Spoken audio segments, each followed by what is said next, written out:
De Fortaleza, a gente agradece a presença de todos que já estão aqui nessa live. Essa é mais uma live realizada pela Universidade de Fortaleza e hoje a gente traz para vocês nomes que são reconhecidos na área de fisioterapia respiratória para discutir um tema importantíssimo nesse momento histórico que é a pandemia do Covid-19. Ressalto a todos que essa live está sendo transmitida por todos os canais oficiais da Unifor e mídias sociais. No YouTube, vocês podem acessar pelo youtube.com/TV Unifor e pelo canal 181 da NET. Se você tiver também alguma pergunta para as convidadas de hoje, vocês podem enviar uma pergunta através do chat, que durante a nossa fala aqui hoje a gente vai tentar resolucionar, tá? Então, eu sou o professor Guilherme, eu sou professor da Universidade de Fortaleza, tenho doutorado em Ciências Médicas pela Universidade Federal do Ceará, sou especialista em fisioterapia respiratória pela Associação Brasileira de Fisioterapia Cardiorrespiratória e Terapia Intensiva, e também sou fisioterapeuta do Instituto Dr. José Frota, o IJF. E hoje, com muita honra, a gente agradece e traz para vocês aqui 3 fisioterapeutas renomadas que estão atuando diretamente na linha de frente de pacientes com coronavírus, trabalhando na área de inovação e pesquisa. E cabe a mim aqui apresentar as 3. A primeira é a doutora Betina Santos Tomás, fisioterapeuta do Hospital Geral de Fortaleza e do Hospital Leonardo da Vinci, é mestranda pelo Programa de Pós-Graduação em Ciências Médicas pela Universidade Federal do Ceará e pesquisadora do Laboratório em Respiração, Respilab, da UFC. Também atua junto à Escola de Saúde Pública na construção e elaboração de fluxogramas assistenciais e no treinamento dos profissionais de saúde no combate à pandemia do Covid-19 e é pesquisadora do Estudo Elmo, que é o que a gente vai conversar aqui hoje. E tem especialização em terapia intensiva adulto pelo Hospital Geral de Fortaleza. Nossa segunda convidada é a doutora Gabriela Carvalho. Ela tem doutorado em Ciências Médicas pela Universidade Federal do Ceará, especialização em reabilitação cardiopulmonar e também é pesquisadora do Estudo Elmo, coordenadora do Laboratório Elmo do Senai. Por fim, a doutora Juliana Arcanjulino, doutora em Ciências Médicas pela Universidade Federal do Ceará, especialista em distúrbios respiratórios do sono, pesquisadora do Estudo Elmo. Então, hoje a gente vai discutir um pouco sobre inovação e pesquisa na pandemia do Covid-19, especialmente aí o experimento Elmo da Escola de Saúde Pública Ceará. Então, meninas, bom dia. A gente, mais uma vez, agradece aí a presença de todas e já antecipo aqui meus parabéns, minhas congratulações pela inovação e pelo desenvolvimento de uma estratégia que vai ser tão importante aí não só nessa pandemia agora, mas futuramente no ambiente de terapia intensiva, urgência e emergência. E eu passo a palavra agora para vocês para dar o bom dia inicial, já agradecendo aí a presença das 3. E após esse bom dia, já queria que vocês falassem um pouco aí sobre esse contexto aí da pandemia Covid-19, desse eixo aí, pesquisa e inovação. Ok, bom dia, é um prazer estar participando aqui dessa live. Ok? Tá escutando direitinho, Gui? Tudo jóia, Betina. Pode ficar à vontade. Bom dia a todos, é um prazer novamente estar aqui também na Unifor. pela Unifor, participando de mais uma live. E hoje a gente vai falar um pouquinho mais sobre o Elmo, né? No caso, o estudo coordenado pelo professor Dr. Marcelo Alcântara, né? Que nós três participamos diretamente com ele. E hoje a gente vai estar falando aí um pouquinho com vocês e passando também as fases, né, que estamos, o que está acontecendo no estudo, para a gente ir se atualizando e acompanhando esse grande projeto que tem só coisas boas para acrescentar aí para a população. Bom dia a todos.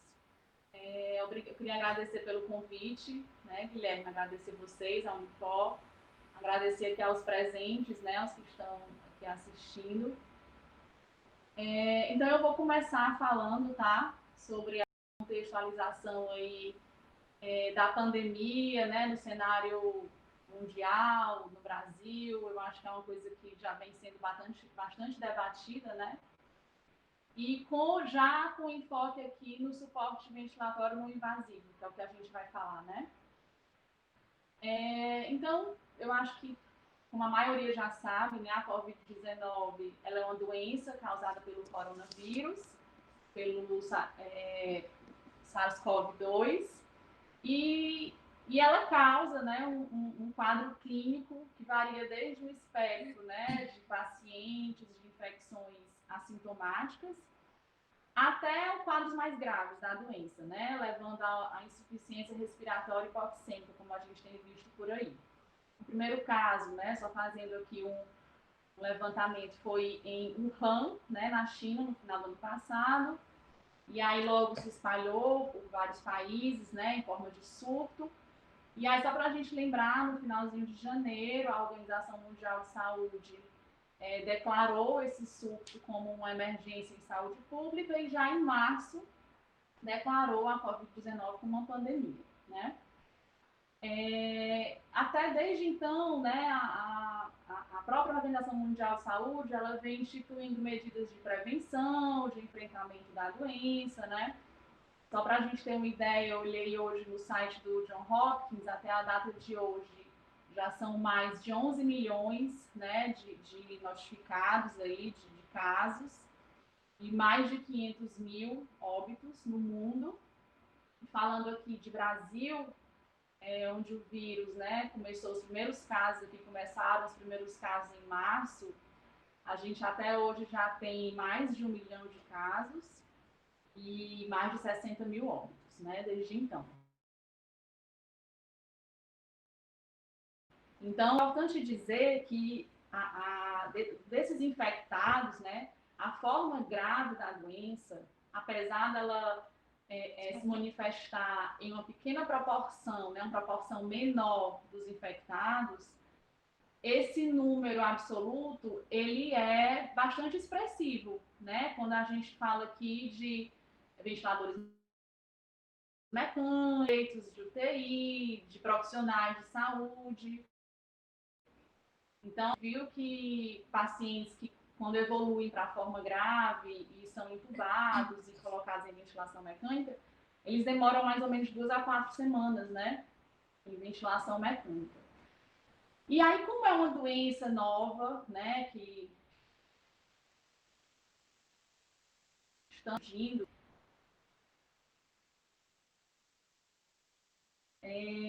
vários documentos, né, que vem surgindo aí de várias entidades sobre o manejo desses pacientes, sobre o perigo da aerosolização, né, sobre como colocar, como instalar oxigenoterapia. Então, com o avanço da pandemia e a escassez de recursos, a terapia nasal de alto fluxo, né, e a ventilação não invasiva, elas vêm sendo cada vez mais utilizadas com ressalvas, né, com normas e regulamentações. Então, para finalizar, é importante a gente falar de 2 documentos importantes que saíram, que foi o primeiro documento, que foi o documento da Sepsis Campaign Survival, né, Sepsis Survival Campaign, se eu não me engano, que foi em março, né, um documento que foi publicado, que é publicado a cada 4 anos, e bem interessante, onde eles já falavam dessas recomendações do manejo clínico, né, desses pacientes críticos, e na parte de suporte ventilatório, ele já sugeria que quando não houvesse a oxigenoterapia tradicional, né, para manter aquela saturação alvo, que fosse utilizada, ele sugeria uma oxigenoterapia nasal de alto fluxo. E na ausência do catéter de alto fluxo, a VNI, né? Então, a Sobrafi também lançou na mesma época um documento com várias indicações e recomendações sobre esse uso, inclusive com algumas ressalvas, né, de máscara que adaptasse bem no rosto, não ventiladas, com circuito duplo, com a utilização de filtros, o catéter de alto fluxo, que ele realmente vedasse bem aqui a narina, algumas pessoas usando com máscaras cirúrgicas.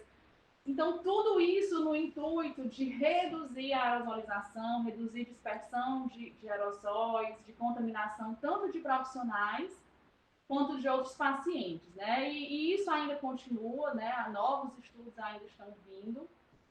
E na Sobrafi, ela fala, ela destaca principalmente o papel das interfaces, né? Então, como eu falei, realmente o uso de máscara facial bem vedada, né? Não ventilada, e cita alguns estudos, inclusive, lá na Itália, né? Com o uso do helmet, comparando ao uso de máscaras faciais, onde houve realmente uma redução da aerosolização, né, na interface em forma do capacete, uma redução do risco de intubação, inclusive aumento da taxa de sobrevida, né, que foi muito utilizado agora na pandemia, né, principalmente na Itália e nos Estados Unidos. E eu acho que é isso que a gente vai falar um pouco, né? O elmo aqui, ele foi idealizado, né, a partir desse helmet, né, desses estudos aí da Itália. E nessa tentativa de reduzir essa dispersão de aerosóis, ofertar uma oxigenação efetiva para o paciente com segurança, né? Melhorar o desconforto dele. E eu acho que foi importante você ter falado, né, desse contexto mundial e nacional da pandemia, né? O Brasil ele foi favorecido em parte porque a gente conseguiu visualizar muita coisa antes, né? Então a gente viu muita coisa ruim na China, muita coisa ruim na Itália. Aqui podem ter pessoas que inclusive são leigas, né? Mas a gente viu muito nos jornais as pessoas, né, lotando unidade de terapias intensivas, usando aquele capacete, né? Então, um ponto a se destacar é que o Brasil sempre teve um gargalo em termos de leitos de terapia intensiva, em termos de urgência, em termos de emergência, quer seja um sistema de saúde público, quer seja um sistema de saúde privado, né? E o Brasil ele teve um certo tempo para se preparar para quando a onda chegou, né? Mas eu lembro que quando começou, a gente via na internet, né? Os pacientes na Itália realmente eram situações muito extremas, né? E então acho que a gente se favoreceu um pouco em relação a isso. Outro ponto importante que a Juliana colocou é que, apesar de casos graves, né, como ela colocou, serem um percentual pequeno, né, mas proporcionalmente para a população, é muita gente chegando, precisando de um leito de alta complexidade ao mesmo tempo, e aí a gente está vendo todo dia nos jornais, compra de ventilador mecânico, abertura de hospitais, número de leitos de terapia intensiva, aumento de UVAs, hospitais de campanha, né? Então, se precisou fazer isso, né, para que se desse um aumento dessa sobrevida, né? E aí, aproveitando aqui a linha de raciocínio, né, para as pessoas que, por um acaso, aqui são leigas, né, que não são da área, a grande consequência dos pacientes que têm coronavírus é a necessidade de utilizar um respirador artificial, ou seja, durante aquele momento onde a doença está sendo ali atingindo o sistema respiratório, né, de uma forma geral do paciente, ele vai precisar, para uma sobrevida, de uma máquina que respire por ele, mas a gente não tem tantas máquinas assim, né? Uma segunda estratégia, que é o nosso segundo ponto agora, seria a utilização de uma ventilação mecânica, ou seja, uma respiração artificial, mas que o paciente não precisasse ser necessariamente entubado, né? Se colocasse uma via aérea artificial no doente, né? E isso preveniria a intubação, e isso é o que a gente chama de ventilação não invasiva, oxigenoterapia de alto fluxo e o helmet, né? Que até então, no Brasil, a gente não tinha, né, a utilização dessa estratégia ventilatória, né? As meninas já colocaram bem aí que vários documentos de sociedades científicas e sociedades profissionais trouxeram à tona a necessidade da adequação dessas estratégias para que, se fosse possível, né, manter a sobrevida, né, nesses pacientes que, por um acaso, estivessem ali em uma fila de espera de leitos de terapia intensiva. E aí eu queria que vocês comentassem um pouco exatamente isso, né? Como é que foi esse link aí da pensamento da ventilação não invasiva até o pensamento aí de desenvolver o helmet, as instituições parceiras, né? A Unifor, inclusive, é uma das instituições parceiras. Eu queria que vocês falassem um pouco como é que se construiu dentro do grupo idealizador essa linha de raciocínio até a gente chegar no helmet. Daqui a pouco a gente vai entrar um pouco mais nesse assunto, que é nosso assunto principal hoje. Bom, perfeito, Guilherme. O projeto Elmo, ele foi idealizado pelo Dr. Marcelo Alcântara, né, que é médico, pneumologista e intensivista, e atualmente ele está como superintendente da Escola de Saúde Pública, né? E aí ele, representando a ESP, juntamente com outras instituições, como você bem falou, a Unifor, o UFC, FUCAP, Senai, eles resolveram se reunir na força-tarefa de desenvolver um equipamento cearense. Então, a princípio, cogitaram até fabricar um ventilador mecânico, mas aí eles viram que, por mais simples que fosse, né, o tempo, a gente tinha que correr, né, então realmente não ia ter tempo. E aí o doutor Marcelo deu a ideia de ser desenvolvido e fabricado aqui no Ceará o nosso elmo, né? E até a gente sempre brinca falando nosso elmo, justamente porque, como as meninas falaram, você falou, o capacete respiratório ele já existe, né? Essa interface ela já existe, que é o helmet, e que é muito utilizado, foi muito utilizado, inclusive agora, na pandemia, na Itália, nos Estados Unidos, e que se inclusive a gente quisesse importar, não estava disponível no mercado. Então, foi daí que veio, devido os números aumentando de Covid aqui no Ceará, e a falta, a escassez de equipamento. Então, foi daí que surgiu a ideia, né, principal, com todas essas instituições. Interessante. Então, um grupo gestor, né, escola, Unifor, UFC, sentou e idealizaram aí e começaram os testes iniciais. É mais ou menos isso, né? Isso. Com financiamento da FUNCAP, que para nem todas as pessoas conhecem também, a Fundação Cearense de Apoio à Pesquisa, né, uma agência de fomento do governo do estado do Ceará, que, dentre as diversas atuações, financia bolsas de pesquisa, fomento a desenvolvimento, inovação e tecnologia aqui no Ceará. Exatamente. Excelente. Pode não, Gabi, pois não. E aí, profissionais, né, de todas essas instituições, que vai desde o médico, né, que no caso é o Dr. Marcelo Alcântara, pneumologista, intensivista do projeto, nós três somos as fisioterapeutas do projeto, até um time de engenheiros, engenheiro clínico, engenheiro mecânico, civil de produção, design industrial, pessoas especialistas em trabalho de usinagem, todo mundo dando o máximo de si, né, até pelo tempo mesmo que a gente tem, que é apertado, para poder realizar esse protótipo cearense. E aí daí a gente dá início aos testes. Excelente, Gabriela. Então, assim, inclusive para os espectadores, né, no sábado, as meninas apareceram aí no jornal hoje, já mostrando resultados aí preliminares da pesquisa, e a gente queria que vocês comentassem um pouco. Eu sei que as meninas têm, inclusive, uma apresentação aí, se vocês quiserem ficar à vontade para projetar, falar um pouco do desenvolvimento inicial, dos experimentos iniciais, né, que foram feitos ainda em laboratório, vamos dizer assim, né, que é a parte de adaptação, de aplicabilidade, né, até chegar em um paciente, que é o que me parece que já foi feito em um paciente, pelo menos pelo que eu entendi lá no noticiário no sábado, né, que vocês apareceram, isso já foi utilizado em pacientes realmente lá na linha de frente com o Covid. Então, se vocês quiserem fazer a projeção agora ou falarem, eu deixo vocês à vontade aí, tá bom? Que é bom que os espectadores também vejam as imagens. Tá, e fica mais fácil de entender, né?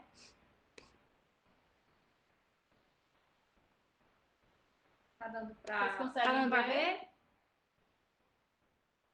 Não, acho que saiu. Sim, dá para ver, meninas. Tá perfeito. Dá para ver? Tá. Perfeito. Então, assim, o elmo, né, é um capacete para suporte respiratório não invasivo com pressão positiva.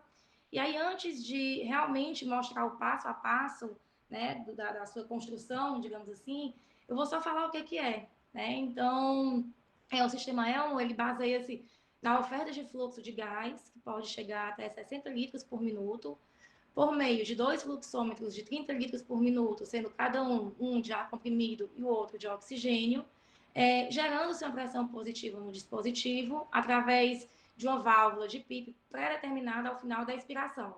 Ou seja, a gente tem uma válvulazinha de PIP, que a gente coloca no ramo respiratório, e aí essa pressão, ela configura uma única pressão nas vias aéreas, correspondendo a um sistema de CPAP. Então, uma vez que a gente tinha esse conceito, a gente queria justamente, para desenvolver, né, para ofertar esse fluxo, essa pressão, que a gente precisa. Então, vários protótipos foram realizados até chegar na consolidação do protótipo final. Então, vou iniciar mostrando aqui alguns protótipos, falar um pouquinho de cada um. Qualquer coisa, pode interromper, tá bom, Guilherme? À vontade, Gabi, a gente escuta bem, a apresentação está excelente também, viu? Você fica à vontade também. Eu estou desligando meu microfone só para não te dar ruído, tá? Mas fica à vontade. Tudo bem. Então, aqui foram alguns dos protótipos, né? Vou iniciar esse, realmente foi o primeiro. Essa reunião que eu falei para vocês entre as instituições foi no começo de abril, e 13 de abril nós já estávamos fazendo os primeiros testes, onde tudo a gente avaliava. Então, por exemplo, nesse primeiro protótipo, a gente de cara já viu que o capuz, né, ele estava muito estreito, muito pequeno, essa base fixa era muito dura, então certamente os pacientes iriam se incomodar. A entrada de gases, que era aqui nessa região antero-inferior, né? Então, assim, a gente já pensava assim, bem, é um alto fluxo, então vai vir esse fluxo todo pro rosto do paciente. Então, tudo era... a gente pensava nos detalhes, né? A gente sempre pensou em todos os detalhes, fomos muito criteriosos quanto a isso. E aí também até mesmo a questão da pressão intra-ELMO, né? A gente sabe, o paciente está com capuz na cabeça, ele tosse, a pressão ele sobe.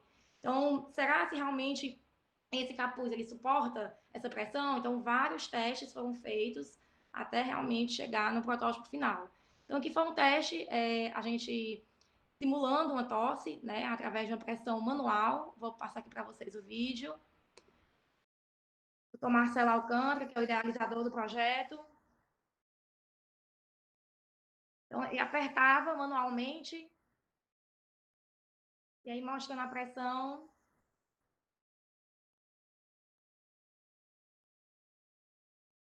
E aí a gente viu que, né, o material, a colagem que era feita do capuz em relação à base, realmente foi aprovado nesse teste. Então, esse foi o primeiro teste que a gente fez. Então, aqui já fizemos um outro teste, no dia 24, né, de abril, onde o capuz era sempre seguindo o mesmo princípio, oferta de fluxo, de pressão, né, sendo que aqui, então, eles trouxeram a ideia de ser uma base flexível, sem aquela base dura que tinha anterior, né? E aí aqui a mesma coisa, fizemos o teste com relação à pressão, que a gente sempre faz esse teste. Gabriela, enquanto o vídeo passa, o papel aí da Unifor foi no desenvolvimento desses materiais, pelo que me parece, foi isso? Também. Auxílio no material? Isso, auxílio do material, o desenho através do design industrial, né, dos professores que temos aí.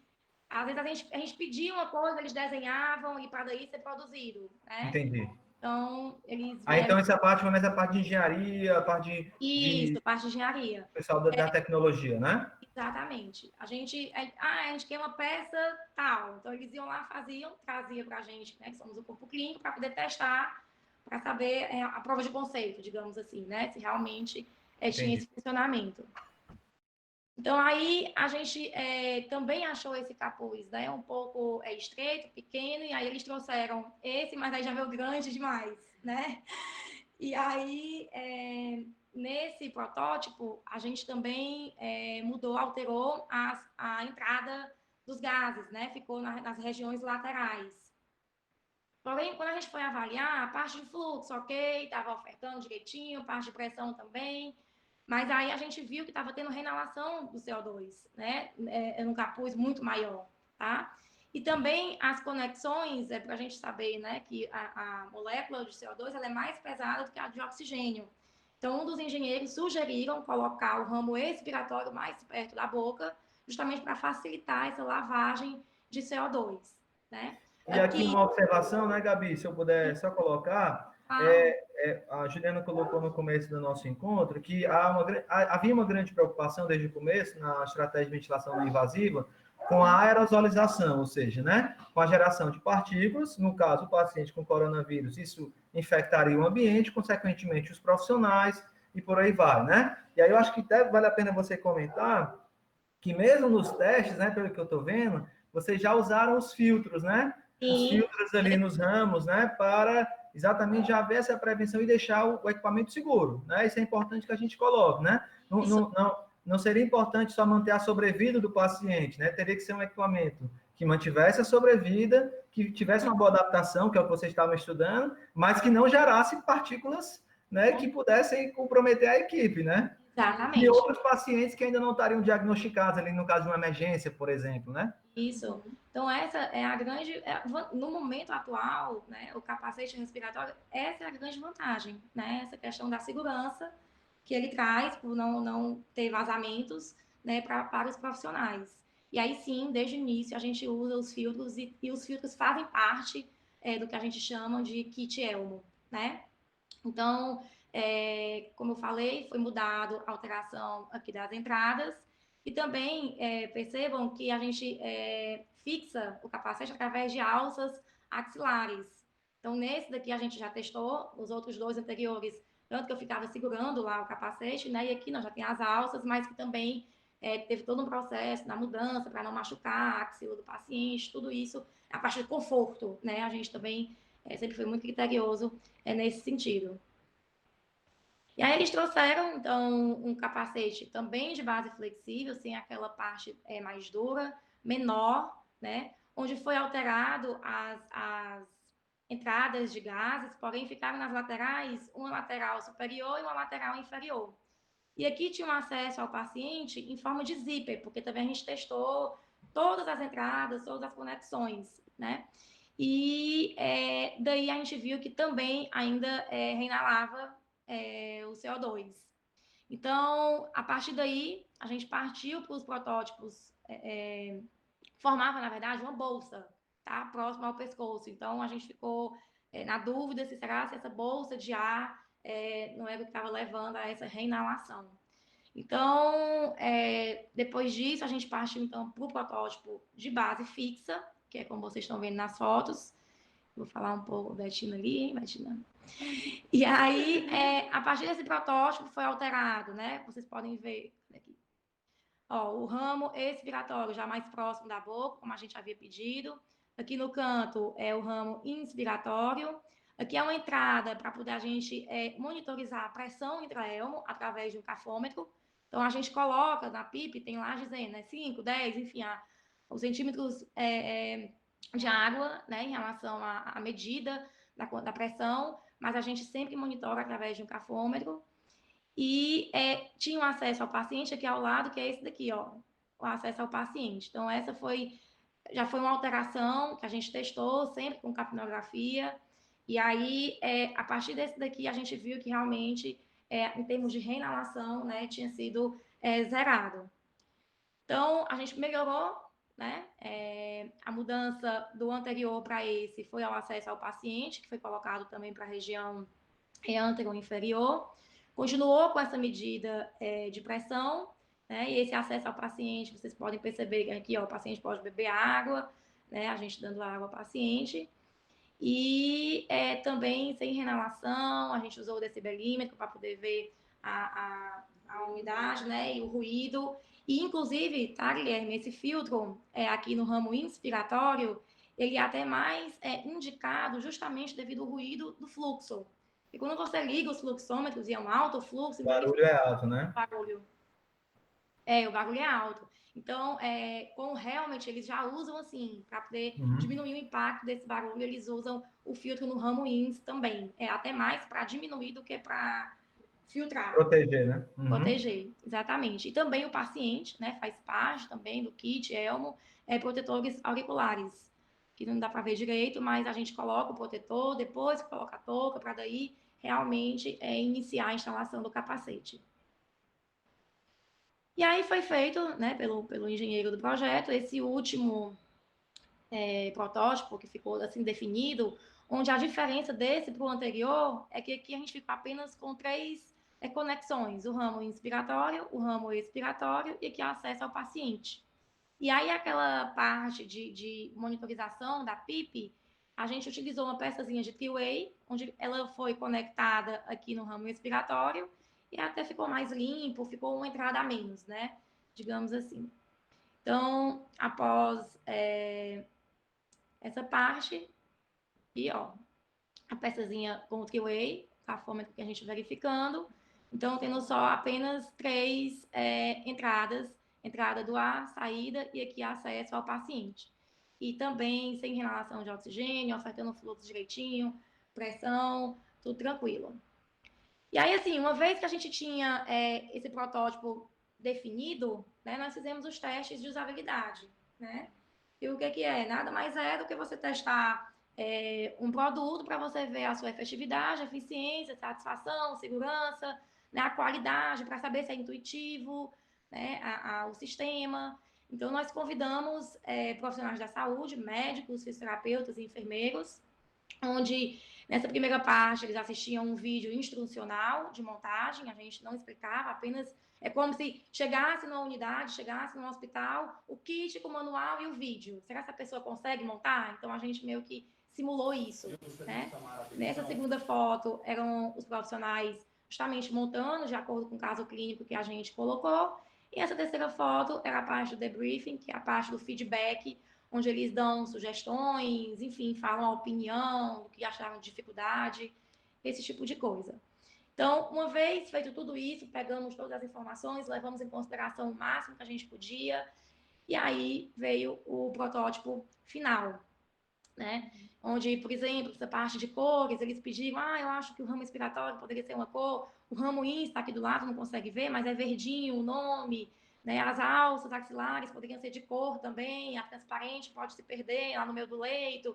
Então, são detalhes mesmo que, né? Por exemplo, essa parte aqui, azul aqui dentro, é um selo azul de silicone, que ele fica bem no pescoço, e até a gente ver todas as medidas que vai de PP até o GG, né, que vai dar circunferência cervical de cada paciente. Então, tudo isso foi pensado. A princípio era látex, mas a gente viu, o látex pode causar alergia, tinha estudos mostrando isso, então vamos para o silicone. Então, realmente, tudo foi pensado nos mínimos detalhes. E tendo esse protótipo final, né, tendo passado por essa parte de usabilidade, a gente visto que, inclusive, ficamos felizes porque as equipes, os profissionais que foram, conseguiram montar, né, com facilidade, realmente só demonstrando que o Elmo foi super intuitivo, mostrando que o Elmo ele é um sistema simples, né, com fluxômetros, que é necessário apenas ter o fluxômetro, o kit em si, que já vem todo pronto, com o capacete, a base e os tamanhos desse colar, e colocar no paciente, saber colocar no paciente. Então, feito isso, né, a gente foi para a segunda parte do projeto, que era a avaliação da eficácia clínica, né? Então, nos voluntários saudáveis, em termos de conforto, em termos de toda a prova de conceito, foi aprovado, mas e nos pacientes, realmente, né, com insuficiência respiratória hipoxêmica, como é que foi, né? Então, a Betina vai falar um pouco mais. Quer falar alguma coisa, Guilherme? Alguma observação? Nessa primeira fase. Essa primeira fase de usabilidade? Não, por enquanto, acho que ficou muito bem descrito. Eu acho que o pessoal que tiver alguma dúvida aí sobre todo o processo, a Gabriela colocou muito bem, né? Não é tudo muito bem pensado, né? Do material até a usabilidade, ao profissional, né? Então, para que isso chegue lá no profissional, num paciente que tem essa condição, isso foi muito bem estudado de forma experimental em laboratório, né? E aí os feedbacks iniciais parecem ser muito bons, tanto dos pacientes, no caso foram vocês mesmos aí, né, os participantes, como dos profissionais, né? Então, parece ser aí realmente uma estratégia que vai ser muito intuitiva e vai ajudar bastante. Mas acho que as pessoas podem colocar as perguntas para o final, a Betina deve explicar agora, né, no paciente, e depois a gente abre e pode colocar para as pessoas que ficaram. Como eu já conheço um pouco o processo, eu só estou enviesado aí para fazer perguntas, né? Tem alguns alunos meus aqui da disciplina de UTI, e quando eu dei aula de VNI, eu pedi para o doutor Marcelo me enviar o primeiro vídeo do protótipo, para eles verem, né? Que era uma coisa nova. Então, eles, inclusive, já até conhecem um pouco aí. Mas acho que vocês podem continuar, tá bom, Betina? Fiquem à vontade. E aí, como você bem falou, realmente todos nós, né, do projeto, a gente utilizou o capacete. Justamente para poder a gente se sentir na pele, né? Isso, para a gente sentir, o pescoço aperta, será que é assim? claustrofóbico, Então, para a gente realmente sentir, faz muito barulho, tem que ter realmente um protetor, porque a partir do momento que você experimenta e você sente, você vai saber, né, o que é que o paciente está sentindo. Então, isso também foi muito importante, foi parte do processo. Então, ok. E aí vamos dar, então, continuidade agora partindo para os testes clínicos, né? É importante também lembrar que todo esse processo ele também está sendo acompanhado no cadastro também da Anvisa, né, Gabi? Então, tudo isso faz parte também do relatório para a Anvisa que estamos fazendo também. O que acontece? A gente fez a primeira parte, que foi de usabilidade. Vamos fazer essa segunda parte, que são os testes de realmente avaliação da eficácia clínica. E uma vez a gente tendo, né, esse relatório montado, a gente manda para a Anvisa para poder conseguir o registro, né? E aí, uma vez que se consegue, aí sim é que pode o produto ser produzido em larga escala, tá? Então, faz parte, é um passo a passo. Excelente. Né? E como mostrou até também na reportagem, como você falou no início, o primeiro caso onde foi aplicado foi lá no Hospital Leonardo da Vinci, né? Nessa paciente, onde a gente descreveu de início esse perfil, certo? Uma paciente de 76 anos, tinha algumas comorbidades, como hipertensão e diabetes, bem frequente no Covid, a gente não vê tanto Covid puro, só tem Covid e acabou, sempre tem uma comorbidade lá, né? Associado. E aí, no segundo dia de internação, exatamente por essa insuficiência respiratória hipoxêmica, já positivada pelo Covid, e ela, no momento, estava com uma máscara reservatória de 15 litros, né, saturando ainda 84%, com a frequência de 32. A gente vê aí o caso de uma paciente já grave, né, e com uso também de musculatura acessória. E o interessante dessa paciente é que ela tinha exatamente aquela hipoxemia silenciosa, né? A gente perguntava como é que a senhora está, a senhora está sentindo algum cansaço? A gente utilizou também a escala de Borg, uma escala também para a gente pontuar a dispneia desses pacientes, o cansaço, né? A falta de ar. E aí ela falava, eu estou sentindo muito bem, eu quero ir para casa, está ótimo, não sei o quê, né? E a gente viu que, clinicamente, ela não estava. E a partir daí a gente selecionou ela para utilização, instalamos o Elmo, a equipe inteira foi para lá, o Davi também, nosso engenheiro, lá do Senai, o professor também, o professor Marcelo, todas nós três, e a Socorro também, Quintino, que está também ajudando a gente muito nesse projeto lá, junto com a equipe do hospital, e assim a gente colocou e instalou o Elmo nessa paciente, né? Uma paciente de início que a gente tem que lembrar que as mesmas indicações de VNI, uma paciente tem que estar bem contactante, bem interativa com a equipe, aceitando realmente a terapia, né? Não pode ser aquele paciente largado, sonolento, enfim, bem consciente. E aí instalamos, né? A gente utilizou esse inicialmente por 50 minutos nela, lembrando que sempre a paciente ela vai nos dar o feedback, vai dizer, eu quero tirar, a gente tira o capacete. Vamos colocar novamente. E aí temos um protocolo a ser seguido, certo? Então, de início, utilizamos o fluxo de 60 litros, colocamos 30 litros por minuto de O2 e 30 de ar comprimido, como foi descrito também pela Gabi no protocolo inicial, com uma PIP de 10.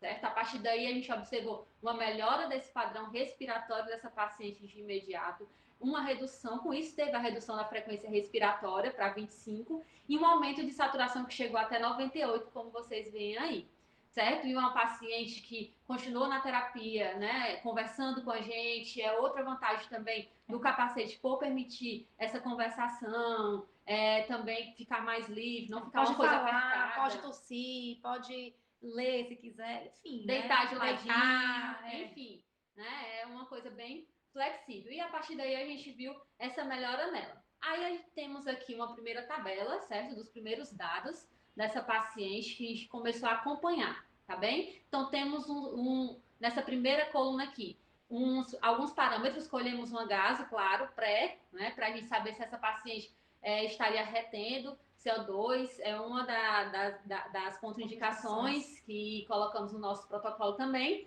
E essa paciente, a gente via aqui que ela estava mais atendendo uma alcalose. Geralmente, esses pacientes espontâneos com Covid, eles tendem a essa alcalose, um PCO2 já mais para hiperventilando no limítrofe inferior, né, de 35, e ela tinha a hipoxemia, que é a indicação para o elmo, né? Então, 68 aí de PO2. Com a máscara reservatório de 15 litros por minuto. Isso foi pré-elmo.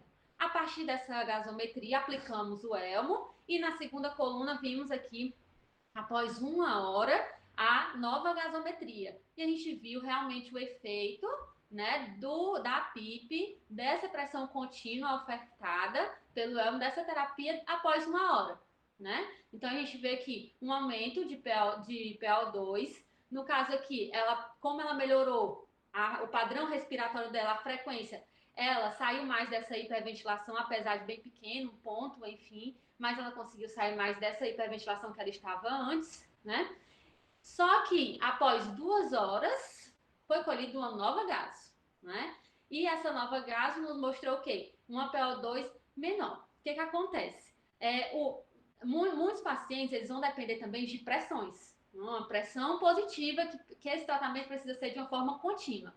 O nosso objetivo inicial desses testes é saber se, inicialmente, o elmo ele está ofertando essa pressão positiva, esse fluxo suficiente, né? Aplicabilidade. Não é o tratamento em si, e sim a aplicabilidade dele. E isso a gente conseguiu ver com conforto, e isso a gente conseguiu ver após 1 hora, certo? Para conseguir, a gente conseguir um efeito permanente, um efeito que vai se progredindo, a gente precisaria de mais tempo de uso. E isso alternando em turnos, manhã, tarde e noite, que aí sim seria a próxima fase do estudo. Inicialmente, a gente está nessa fase, né, de testes de aplicabilidade. A gente vai saber de melhora. Aguda. Isso. Só para contextualizar para quem é leigo, esse exame que a Betina colocou é um exame que é coletado em uma artéria e é avaliado a quantidade de oxigênio no sangue. Então, é uma característica do coronavírus, os pacientes terem hipoxemia, ou seja, diminuição da oxigenação. Então, o que a Betina colocou aí, pessoal, para algumas pessoas também que ainda não tiveram essa disciplina ou que são leigas, é a melhora da quantidade de oxigênio circulante no sangue arterial. Então, o que elas conseguiram ver de forma preliminar, né? Que quando o paciente utilizou uma oxigenoterapia tradicional numa máscara reservatória, que é o que aquela senhora estava ali no primeiro momento, né? Onde ele só é ofertado oxigênio, propriamente dito, em um alto fluxo, né? Ela apresentava uma baixa oxigenação, por isso um PaO2, a gente chama de pressão de oxigênio baixa. O que elas puderam observar após a instalação do ELMO, onde há uma pressão positiva, ou seja, um aumento das pressões ali transpulmonares, é um aumento dessa concentração de oxigênio, ou seja, em tese, o paciente melhora desse quadro que a gente chama de hipoxemia. Daí a perspectiva do uso, né, nas próximas fases, né, da utilização mais contínua, né, a médio e longo prazo do ELMO, né? Excelente, Betina. Desculpa atrapalhar, foi só para contextualizar aí. Imagina. Só acrescenta, tá ótimo, Gui. Muito bom. Não, é um protocolo nosso, né? Isso. Aí vem, então, deixa eu colocar aqui. Você vai falar alguma coisa? Só mesmo. Aí, Betina, meninas, a gente tem 15 minutos, tá? Aí já tem algumas perguntas. Aí, quando vocês finalizarem, me avisem aí para a gente poder abrir, tá? Interessante aqui que desse primeiro caso, onde a gente está na fase de análise total desse primeiro caso, surgiu esse algoritmo, né?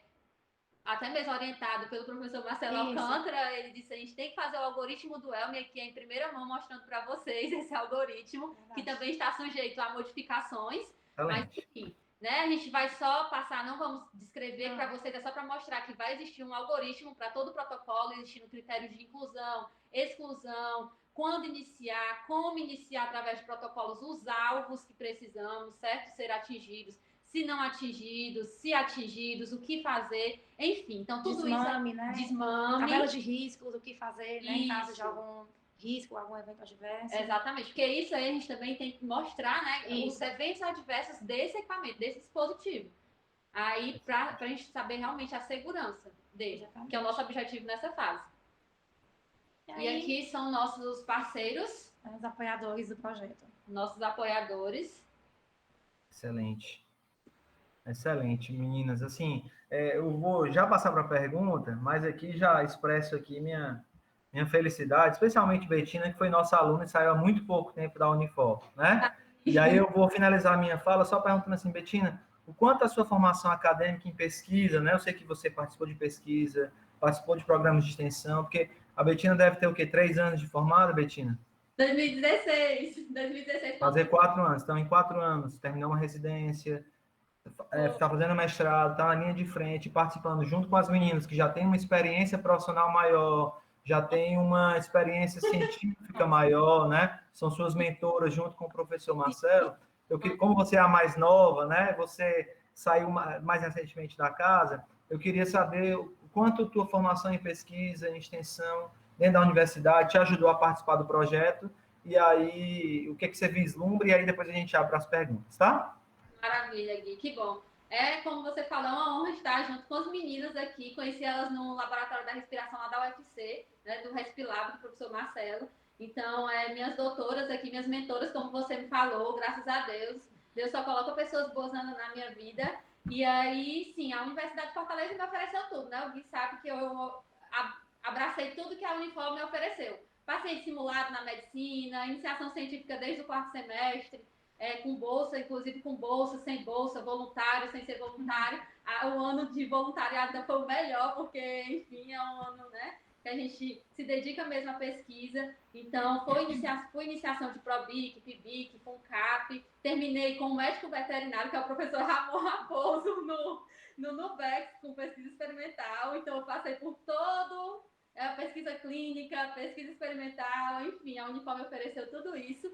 E com isso, no final, né, eu tive essa bagagem, só que antes de já ir para o mestrado, que era o meu objetivo inicial, eu fiz a residência porque eu queria a prática, né, eu queria entrar para o cenário prático, sempre quis, na hora que eu decidi que queria respiratório, intensivismo, hospitalar, sempre falei isso, queria realmente estar dentro de um hospital, e aí a partir daí fiz a residência, logo depois que saí da graduação, onde a Unifor me abriu diversas portas. Fiz pelo Hospital Geral de Fortaleza, que é minha segunda casa hoje também, onde eu atuo também como fisioterapeuta lá da UTI adulto. Então, a partir daí, depois, logo quando terminou a residência, aí sim, no último mês da residência, entrei no mestrado pela UFC, que é o que eu queria desde de início, e com o professor Marcelo Alcântara, que me abraçou, Ave Maria, de um jeito que agradeço, né, sempre a oportunidade dele conosco, com a equipe, a generosidade sempre. E então, atualmente, eu estou aí, eu falava sempre para o Gui, eu estou aqui na residência, será que eu estou perdendo a minha linha de pesquisa? Será que como é que eu estou? E eu dizia não, né? Será que E eu daqui vou a pouco você está lá. será que eu vou ficar atrasada? Não sei o que. Eu digo, não se preocupe, não. Desenvolva pesquisa na residência também. Enfim, um grande mentor também para mim durante a graduação. Não só ele, como diversos professores da área. E aí é isso. Agradeço sempre ao Bom, Unifor, Betina, falo, né? a gente fica feliz porque você é um exemplo, né? As meninas já têm doutorado, já estão na linha, mas você tem 3, 4 anos de formado, é muito pouco para o que você já tem hoje, né? Então, aqui a gente tem vários alunos, seus ex-professores, a gente fica muito feliz por vocês. Tá bom? Então, assim, ó, aqui no chat, muita gente parabenizando vocês, tá? Depois, se vocês puderem abrir aí, mas muita gente parabenizando mesmo. E aí, a gente tem uma pergunta que aí eu vou deixar vocês à vontade para quem quiser responder, tá?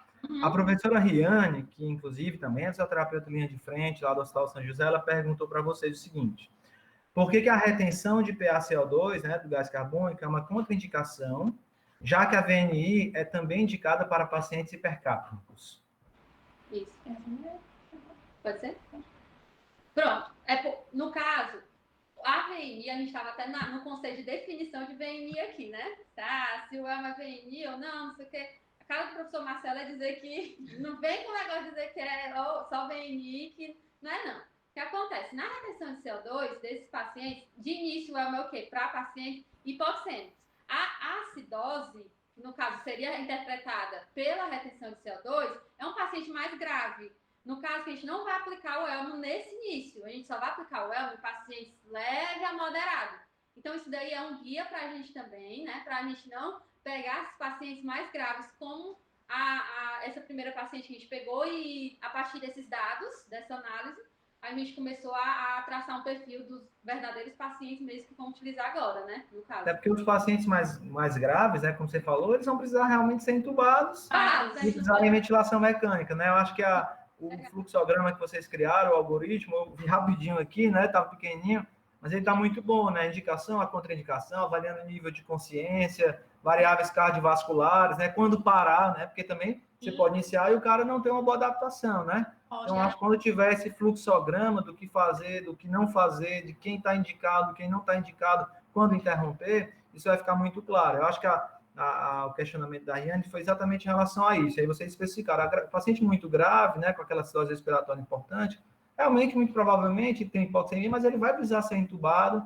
para gerenciamento de ventilação mecânica mais fina, né, do ponto de vista de parâmetros ventilatórios, para que ele possa ser desmamado o mais rápido possível, né, e receber a alta, né? A evolução rápida que eles têm, né, Gui? Na prática, tipo, rápida demais. Excelente. E você colocou uma coisa importante, eu não sei se foi Betina ou foi a Gabriela, ou foi a Ju, esses pacientes, eles têm aquela hipoxemia silenciosa, ou seja, os exames mostram que está tudo ruim, mas ele pessoalmente diz, ó, eu estou bem, eu não estou sentindo nada. Mas aí você vê lá o examezinho que a gente vê a quantidade de oxigenação, que é a saturação de oxigênio pelo oxímetro. Inclusive, é uma febre hoje, ninguém consegue mais comprar oxigênio, porque todo mundo foi comprar. E a gente vê que o paciente está, do ponto de vista externo, ele está bem, né? Ele diz, olha, eu estou bem, eu não estou precisando disso, né? E é importante que vocês tenham colocado isso, porque muitos pacientes ficaram assim em casa, né? Não procuraram serviço médico e agravaram, já chegaram nas unidades de pronto atendimento, nas unidades de emergência já bastante graves, inclusive já sem indicação para estratégias não invasivas. Vamos dizer assim, né? Interessante. Vocês têm uma noção, assim, eu tenho alguns colegas, né, quando a gente vai em alguns congressos europeus, o professor Stefano Nava, na Itália, que fala muito de helmet, ventilação não invasiva. Vocês chegaram a ter algum contato com esse pessoal na Itália, principalmente, que era um centro que tinha muita utilização de helmet? Eu lembro bem que saíram vários vídeos no YouTube, vários pacientes nas UTIs lotados de helmet, né? Ninguém nem conhecia, ninguém tinha visto helmet aqui no Brasil, né? Vocês chegaram a ter esse contato com alguém fora? O doutor Marcelo chegou a ter esse contato. Né, legal. E há algum protótipo nacional fora vocês? Tem sim. Tem um em São Paulo e tem um outro... Não, Paraíba, se não me engano. João Pessoa. Também interessante. Né? Acaba que é o que a gente faz, que a gente sempre comenta, né? A gente conseguiu desenvolver um equipamento em tempo recorde, né? Um estudo que levaria uns 2 anos para poder realmente ter cada etapa, a gente está correndo quanto tempo, né? E assim, exatamente. E a gente está sendo muito criteriosos, né? Porque vem a pressão, até as pessoas mesmo, cadê o equipamento, cadê? Mas a gente tem que ser responsável, né? Então, somos muito criteriosos, sobretudo o doutor Marcelo Alcântara, que é o coordenador, né? E, assim, tem tudo para dar certo, né? Nos finalmente.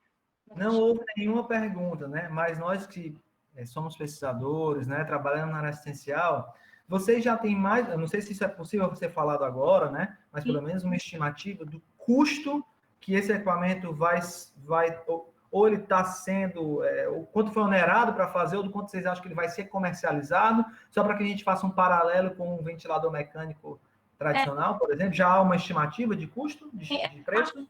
Em torno de menos de R$2.000 tudo, né? Então, não só o kit, mas também essa parte fluxômetro, enfim, a rede mesmo. Todas as peças, interfaces, os fixadores, né?